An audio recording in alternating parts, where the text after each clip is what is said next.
Hi friends, എനിക്കിവിടെ കുറച്ച് ചെമ്പരത്തിപ്പൂ കിട്ടിയിട്ടുണ്ട്. നമുക്കതുകൊണ്ട് നല്ലൊരു അടിപൊളി സർബത്തുണ്ടാക്കി നോക്കിയാലോ? അത് തന്നെ ചെമ്പരത്തിപ്പൂ നല്ല വൃത്തിയാക്കി കഴുകി ഇതളുകൾ മാത്രം മാറ്റി വെക്കുക. അതിനുശേഷം കുറച്ച് വെള്ളം എടുത്ത് അതിലേക്ക് ഇഞ്ചി, പട്ട, ഗ്രാമ്പു, 2 ഏലക്ക എന്നിവ ഇട്ട് നന്നായിട്ട് തിളപ്പിക്കുക. തിളച്ച് വരുന്ന സമയത്ത് നമ്മൾ വെള്ളം എത്രയാണോ എടുത്തത് അത്ര തന്നെ പഞ്ചസാരയെ കൂടെ ഇട്ട് കൊടുക്കണം.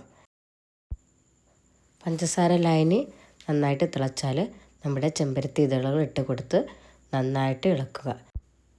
ഈ വെള്ളം നിറം മാറുന്നത് വരെ തിളപ്പിക്കണം. ഒരു 5 മിനിറ്റ് തിളപ്പിക്കണം. അതിനുശേഷം ഇതേപോലെ ആയി കിട്ടും.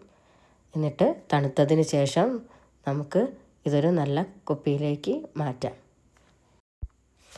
നല്ല ടേസ്റ്റും ഹെൽത്തിയുമായ സർബത്താണ് നമ്മളിവിടെ ഉണ്ടാക്കിയത്.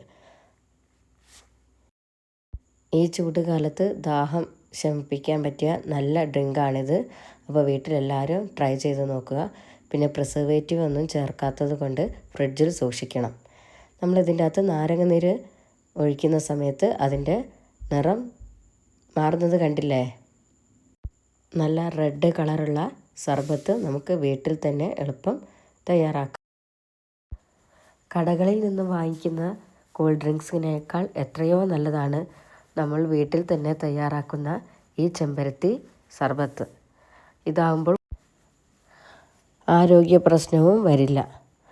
അപ്പോൾ എല്ലാവരും ഇത് വീട്ടിൽ നിന്ന് തയ്യാറാക്കി നോക്കുക. അഭിപ്രായം പറയുക.